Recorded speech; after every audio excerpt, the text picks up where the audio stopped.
네, 그럼 2부 첫 순서 이어가겠습니다. 마켓세븐으로 여러분들 함께 하시길 바라겠고요. 오늘 함께 할 분 소개해드리겠습니다. DB금융투자 DB금융센터 이의현 부지점장님 나와 계십니다. 안녕하세요. 네, 안녕하세요. 네, 마켓세븐 주제 공개를 하고 저희가 자세한 얘기 또 이어가 보겠습니다. 네, 엔터주입니다. 아직 정말 펼칠 꿈이 많은 건지 네. 제가 엔터주를 여쭤보기가 조금 조심스럽긴 하더라고요. 네, 많이 올랐죠. 많이 올랐죠. 그리고 저는 네. 부지점장님의 혹시 관심 섹터일까라는 생각이 뭐, 들어서. 관심 섹터죠. 많이 그래요? 오르는 뭐 섹터들은 눈여겨보게 되니까요. 네, 네. 네, 알겠습니다. 아니, 최근에 이제 팬덤 서비스를 확대하고 있는 엔터주들이 NFT까지 도입을 하게 되면서 좀 시장 안에서 새로운 섹터로 가치가 부각되는 것 같은데 어떤 성장 스토리가 더해지고 있는 걸까요, 엔터주들은? 최근 성장 그 주가의 한 20-30% 상승분은 NFT 관련한 맞아요. 네. 기대감이 굉장히 크다라고 보이고요. NFT 같은 경우에는 이제 쉽게 말하면 이제 재화화되는 거잖아요. 디지털 자산들이 그 어떤 약속, 정해진 약속에 의해서 재화가 되는 거고, 마케팅 중에 가장 강력한 마케팅이 한정판, 뭐 네. 이런 마케팅인데요. 희소성에 기댄 마케팅인데, 그게 이제 가능하게 하는 게 NFT라고 보시면 될 것 같아요. 예를 들어서 뭐 앨범이나 이런 건 말할 것도 없고, 이게 메타버스와도 다 연결이 되는 게 가상 세계에서 NFT를 기반으로 해서 앨범이나 이런 음악 감상뿐 아니라 거기에서 이제 뭐 BTS가 입었던 공연 의상이라든지 뭐 이런 부분에 대해서 또 디지털 자산화를 하는 이 부분이 뭐 제가 보기에는 이제 개인적으로는 갈 길이 꽤 멀리 있기는 하지만 실제로 뭐 이 변화 자체가 당장은 없을 거다 이렇게 할 수는 없거든요. 왜냐하면 뭐 로블록스 같은 경우에는 실제로 메타버스 기반으로 해서 조 단위 매출이 나오고 있고요.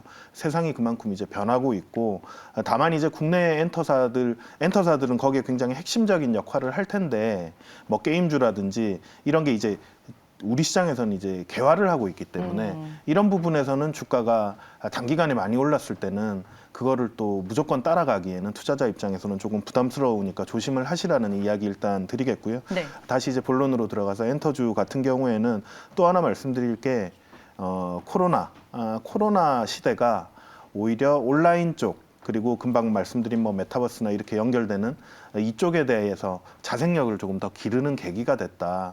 오프라인 공연을 하지 못하면서 온라인이나 이런 공연들이 더 활성화되고 거기에서 뭐 NFT 기반이라든지 음원이라든지 이런 부분의 굿즈, 상품들, MD 굿즈 뭐 이런 부분을 굉장히 많이 발전할 수 있고 네. 실적에서 또 다른 부분 수익원이 될 수 있게 굉장히 많이 했다. 그러면서 한 번 더 엔터주들이 다시 리레이팅 되는 그게 2017년, 18년도에 이제 BTS가 개화를 하면서 그러니까 하이브의 BTS가 이제 뜨면서 소위 말해서 뜨면서 한번 국내 엔터주들이 K-팝 글로벌 그 엔터의 중심이 되다 이러면서 주가가 한번 리레이팅 됐다가 또 이제 여러 악재들이 나오면서 조금 안 좋은 코로나가 시작되고 뭐 오프라인 공연들이 무산이 되고 그런 게 다 취소가 되면서 또 주가가 빠졌다가 이번에 또 NFT 기반 그리고 온라인 또 다른 수익원을 찾은 거죠. 거기에서 이제 실적을 서서히 증명하면서 주가가 올랐는데 최근에 이제 또 상승분은 NFT나 아직까지는 실적이 눈에 띌 정도는 아닌데 그런 부분에서 조금 과하게 오른 측면이 있지 않나 이런 생각을 하고 있습니다. 그리고 저희의 또 엔터 시장의 조금 약점이라고 할 수 있는 게 네. 메이저 사사를 제외하면 굉장히 이제 메가톤급 아티스트를 보유하거나 이게 이제 이쪽 산업이 발전을 하면서 메인 아티스트 그러니까 굉장히 큰 티켓 파워를 가지고 있는 아티스트를 만들어내는 게 결국은 자본력이거든요. 그렇죠. 예, 네. 그렇기 때문에 이런 부분에서는 조금 더 우리 엔터 시장이 역으로 말하면 발전할 수 있는 여력이 아직도 있다라고도 볼 수가 있고요. 일단은 너무 집중화된 부분은 조금 약점이다 이렇게 말씀드리겠습니다. 네, 알겠습니다. 저희가 오늘 이제 주제를 엔터주로 잡으니까 지금 보고 계시는 시청자분들이 가장 궁금해하는 종목이 딱 두 개가 나오네요. 네. SM과 DOU인데 저희가 네네. 뭐 어차피 하나하나씩 연결이 돼 있으니까요. 맞아요. 좀 얘기를 예. 들어보도록 하겠습니다. SM부터 여쭤보도록 할게요. 뭐 NCT, 에스파 최근에 뭐 SM에서 좀 주력하고 있는 아티스트들이 아닐까라는 생각이 들고 이런 부분 때문에 4분기 모멘텀도 더해질 듯합니다. SM 우리가 좀 긍정적으로 볼 만한 요소들이 많은 시점인가요? 뭐 긍정과 부정이 공존하는 것 같고요. 일단은 뭐 금방 말씀해주신 이제 디어유가 이제 자회사인데요. 네. 자회사기 때문에 이 디어유가 또 시가총액이 뭐 2조 원 굉장히 많이 올라왔습니다. SM이랑 이제 맞먹게 됐습니다. 맞먹게 될 네. 정도로 올라왔고요. 이 부분은 충분히 이제 긍정적입니다. 뭐 30% 이상 네. 이제 지분을 보유하고 있고. 그리고 뭐 JYP 이제 한 19% 거의 20% 가까이 이렇게 지분을 보유하고 있기 때문에 자회사 주식 평가액이 올라오는 거기 때문에 네. 이 부분이 굉장히 긍정적으로 보이고요. 금방 말씀해주신 뭐 NCT 요게 좀 프로젝트별로 나눠서 이렇게 지금 데뷔를 그 앨범이 연말까지 한 3개 정도 이렇게 나오거든요. NCT 127을 시작을 해서 그리고 에스파 같은 경우에는 굉장히 글로벌 반응이 굉장히 네. 좋습니다. 미국 최대 명절이라고 할 수 있는 추수감사절 그 퍼레이드 행사에도 초청을 최초로 받았고요. 그런 부분에서는 충분히 이제 실적적 기여가 굉장히 커지고 있다 이렇게 보고 있고요. 아까 전에도 말씀드렸지만 어떻게 보면 이 업력에서 엔터 섹터에서 큰 형님이기 때문에 그만큼 노하우나 이런 부분이 쌓여 있고 거기에 또 맞게 자본까지 이렇게 쌓여 있는 회사이기 때문에 굉장히 저력이 있다. 그리고 NFT 이야기도 안 드릴 수 없는데 얼마 전에 그 이수만 총괄 프로듀서가 이제 발표를 했잖아요. 맞아요. 근데 메타버스랑 NFT. 네네. 근데 이제 큰 가이드라인만 발표를 했고 뭐 세부적인 부분에서는 조금 아쉬운 부분도 있다라고 하지만 다만 이제 이게 이제 개화하는 시장이기 때문에 굉장히 세부적으로 나오기가 사실은 조금 힘듭니다. 네. 그러니까 큰 그림은 충분히 이제 메타버스를 기반으로 해서 그렸다라고 보이고요. 그렇기 때문에 뭐 다만 이제 자회사 실적적인 측면에서 자회사 이제 적자 부담, 적자부 2분기에는 한번 흑자 전환했다가 다시 3분기에 이제 적자 전환을 했거든요. 자회사들.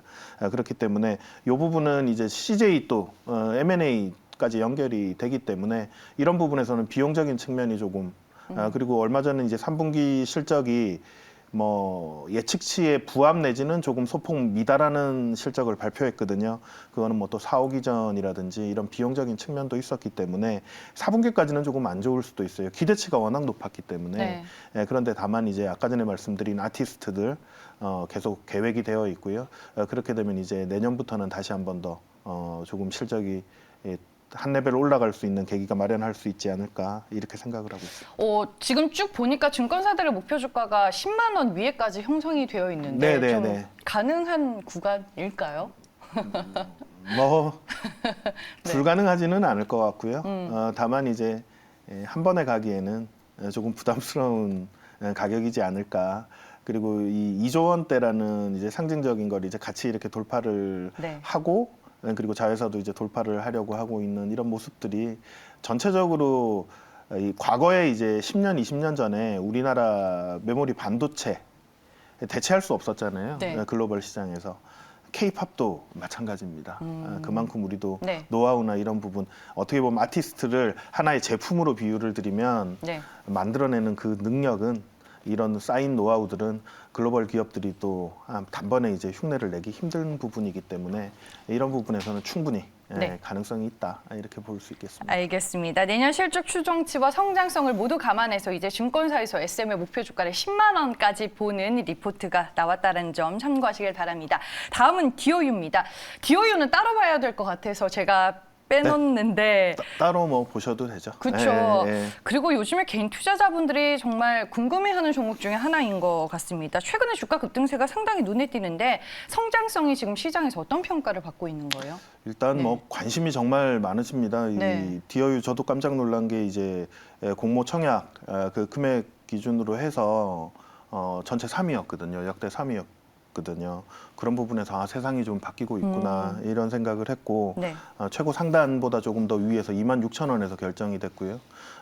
상장 첫날 이제 52,000원에서 또 위로 올라가면서 지금 2조 처음에 뭐 5천억대의 밸류에서 이제 시작할 걸로 봤는데 그리고 적정 밸류가 보통 증권사들이 1조 이하로 봤거든요. 네. 1조 전후로 봤는데 지금 뭐 거의 2조기 때문에 법을 한마디로 텍스트 기반으로 해서 그 아티스트들과 이제 채팅을 할 수 있는 이 플랫폼인데요. 이게 결국은 발전성으로 따지면 또 연초에 이제 그런 부분이 이제 런칭이 되긴 한데 메타버스로 결국은 다 네. 연결이 되고 이게 또 NFT로 연결이 되니까 그리고 최근 뭐 2, 3년 동안은 카카오나 네이버를 보셔도 알겠지만 플랫폼 전성시대입니다. 이게 하나 플랫폼이 자리를 잡으면요. 여기에서 이제 온라인 마진이 워낙 좋습니다. DOU 같은 경우에도 굉장히 빠르게 흑자 전환을 했거든요. 올해 실적 자체도 한 300억 정도 지금 전후로 시장에서 예측을 하고 있고요. 실적 자체가 마진이 한 40% 가까이 됩니다. 한 35% 이상. 이게 그런데 특히 이제 이쪽 플랫폼 같은 경우에는 아티스트 기반이기 때문에 아티스트들이 얼마나 입점하느냐 이 부분이 굉장히 중요한 부분이거든요. 그런데 계속 꾸준히 지금 현재 23개 엔터사 230여 명의 아티스트들이 이미 입점을 해 있고요. 그런 부분에서는 굉장히 큰 파워를 가지고 있다. 그리고 주가가 계속 올라가는 측면은 저는 조금 과하다라고 지금 단기간에는 보고 있는데 네. 다만 유통 주식 수도 굉장히 작아요. 아까 전에 말씀드렸지만 SM 30% 이상 가지고 있고요. 거기에 이제 JYP 같은 경우에도 거의 20% 가까이 가지고 있고 그리고 저희가 잘 알고 있는 뭐 가수 윤종신이라든지 여러 또 관계자들 여러 명 이렇게 지분까지 합하면 유통 주식 수 자체가 굉장히 작기 때문에 그런 부분에서 조금 최근에 이제 부각을 받으면서 또 시기가 워낙 메타버스나 이런 부분이 NFT 이런 부분이 굉장히 게임주들 뭐 이렇게 다 연결이 되면서 또 때마침 이제 상장을 하는 어찌 보면 운이 좋은 측면도 조금 있지 않나 이렇게 생각을 하고 있는데 이게 결국은 실적으로 계속 증명이 되고 내년까지는 굉장히 발전이 될 겁니다. 이쪽에 구독 경제 어떻게 보면 구독 경제거든요. 이 부분이 해외 쪽에서 80% 이상 매출이 나오고 있어요. 그렇기 때문에 구독 경제에 조금 더 우리나라 구독자들보다는 조금 더 이쪽에 구독 경제가 조금 더 익숙한 미국 쪽이나 해외 쪽에서 많이 나오고 있기 때문에 이런 부분에서는 발전 가능성은 굉장히 무궁무진하다. 다만 이제 퍼가 지금 뭐 100배 이상 이렇게 돼 있는 빌려보면은 상황에서는 못 사죠. 그 네. 부분에서는 조금 단기적으로는 지금 당장은 조금 더 오를 수 있겠지만 네. 굉장히 강한 확신으로 한꺼번에 좀 많이 매수하시는 부분은 조금 조심하셔야 되지 않을까 이렇게 생각하고 있습니다. 공모주 청약받아서 미리 매도하신 분들께서는 지금 배가 너무 아플 것 같고 그렇죠. DOU 사야지 하고 네네. 못 사신 분들도 안타까워하는 것 네. 같고 일단 들고 계신 분들께서는 꽉 붙들어 네네네. 매는 게 좀 좋은 전략이 될 것 같다라고 말씀해 주셨습니다. JYP 엔터도 있습니다. 뭐 여기도 뭐 트와이스 등등 많은 아티스트들이 있습니다. 좀 탄탄하다라고 평가해도 될까요? JYP도? 그렇죠. 네. 뭐 3분기 실적도 무난하게 나왔습니다. 일단 네. 엔터사들이 대부분 그렇거든요. 실적 예상치에 어느 정도 부합을 했거나 그것보다는 조금 이하로 나왔던 게 2분기부터 굉장히 3분기 실적 추정치가 굉장히 상향이 됐었거든요. 그런 부분에서 조금 못 미치는 부분이 있었지만 실적 자체는 JYP 엔터도 다른 엔터사 메이저 엔터사 못지않게 뭐 좋게 나왔다라고 보여지고요.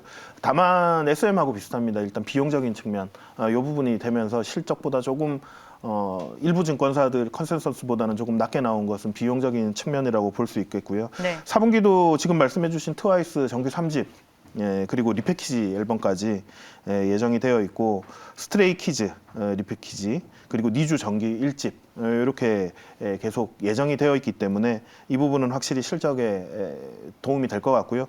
당장 이제 실적에 가장 빠르게 이제 반영이 될 부분은 트와이스 이제 연말 국내 콘서트 예정이 되어 있고요. 일본이랑 미주 앨범 발매 및 투어 아직 완전히 이제 일정까지는 나오진 않았지만 네. 이런 부분 그리고 신인 그룹 엑스디너리 히어로즈 그리고 내년 2월에 이제 신인 걸그룹 이렇게 신규 프로젝트 예정이니까 이런 부분에선 기대감이 확실히 있습니다. 네, 알겠습니다. 이베스트 투자증권 안진아 애널리스트가 JYP 엔터테인먼트는 66,000원으로 가장 높은 목표 주가를 어제 제시를 했습니다.